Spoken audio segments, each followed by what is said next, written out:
ஓம் முருகா போற்றி போற்றி. என் அன்பு குழந்தையே, மகிழக்கூடிய செய்தி இதோ. உனக்கு எதிர்பாராத இடத்திலிருந்து ஒரு மகிழ்ச்சிகரமான செய்தி வரப்போகிறது. அதை பெற்றுக்கொள்ள தயாராக இரு. தங்கமே, 9/9/25 மிகப்பெரிய மாற்றம் நிகழப்போகிறது. நான் நீ நினைத்த வாழ்க்கையை நிறைவேற்றி தரத்தான் போகிறேன். நிச்சயம் மாற்றம் ஏற்படும். 9/9/25 உனக்கு மிகப்பெரிய மாற்றம். நல்ல நாள். என் பிள்ளைக்கு காரணத்தோடு தான் கண்ணில் பட்டுள்ளேன். நீயும் நாளை என்ன நடக்கப் போகிறதோ, மறுநாள் என்ன நடக்கப் போகிறதோ என் நினைத்து நினைத்து பயப்பட்டு கொண்டிருக்கிறாய். பயப்படாது. உன்னை ஒருபோதும் கஷ்டத்தில் விடமாட்டேன். நம்பிக்கை இல்லாமல் வாழ்க்கையே இல்லை. எனவே நீ எதை செய்தாலும் இருமனதாக செய்யாதே, முழு மனதோடு நம்பிக்கையோடு செய். உன்னை பாதியிலேயே விட்டு சென்றவர்களை நினைத்து வருத்தப்படாதே. உனக்கு தேவையில்லை என்பதால் தான் உன்னை விட்டு விலகி போய்விட்டார்கள் என்பதை ஞாபகத்தில் வச்சுக்கோ. உனக்கு எது நல்லதோ அது மட்டும்தான் உன்னிடத்தில் நிலைத்து நிற்கும். தேவையில்லாத விஷயங்கள் எல்லாம் தானாகவே உலகி ஓடிவிடும். அதை நினைத்து கவலைப்படாது. உன்னுடைய மனதை பாதித்த எந்த விஷயத்தை பற்றியும் திரும்ப திரும்ப யோசித்து உன்னை நீயே குழப்பிக் கொள்ளாதே. நிம்மதியை தொலைத்து விடாதே. அதை விட்டுவிடு.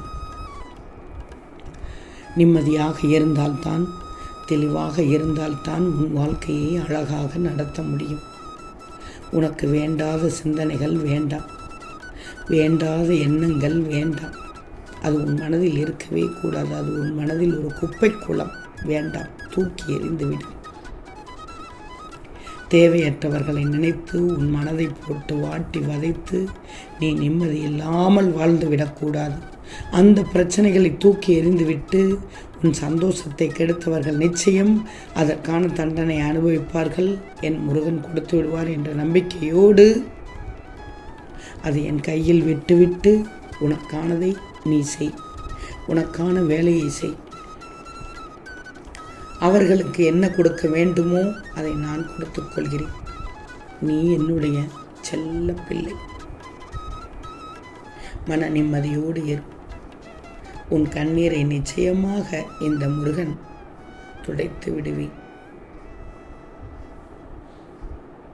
உனக்கு தேவையில்லாததை செய்தவர்கள் எல்லாம் காணாமல் போய் விடுவார்கள்.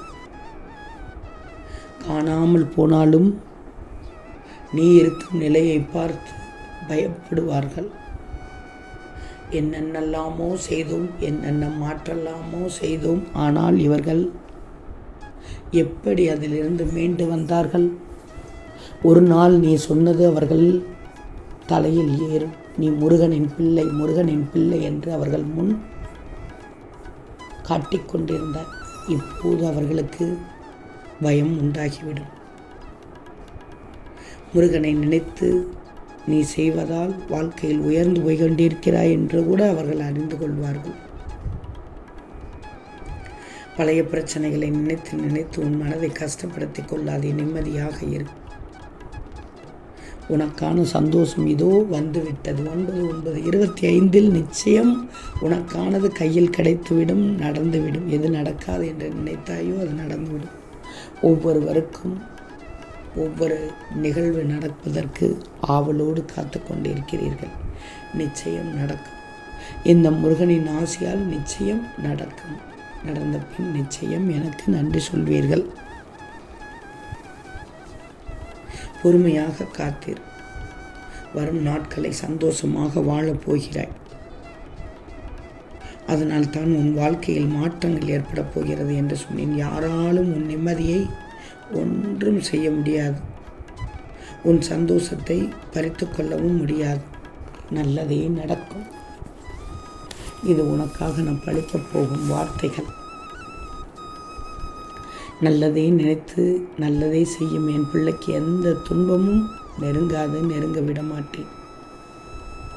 நீ எப்போதும் மற்றவர்களுக்கு நல்லது செய்ய வேண்டும் என்று தான் நினைக்கிறாய். அப்படி இருக்கும்போது உனக்கு எந்த துன்பமும் நேராது. எப்படி நடக்கும்? நிச்சயம் மகிழ்ச்சியாக வாழப்போகிறாய். மற்றவர்கள் சந்தோஷப்படுவதை பார்த்து நீயும் சந்தோஷப்படப் போகிறாய். உன் நல்ல மனதிற்கு உனக்கு எப்போதும் சந்தோஷம் மட்டும்தான் கிடைக்கும். மகிழ்ச்சியாக இருந்து உன் வாழ்க்கையை அழகாக நடத்து. உன் மகிழ்ச்சிக்கு நான் பொறுப்பு. உன் மிகப்பெரிய மாற்றத்திற்கு நான் பொறுப்பு. 9/9/25 எதிர்நோக்கி காத்திருவோம். முருகா போற்றி போற்றி.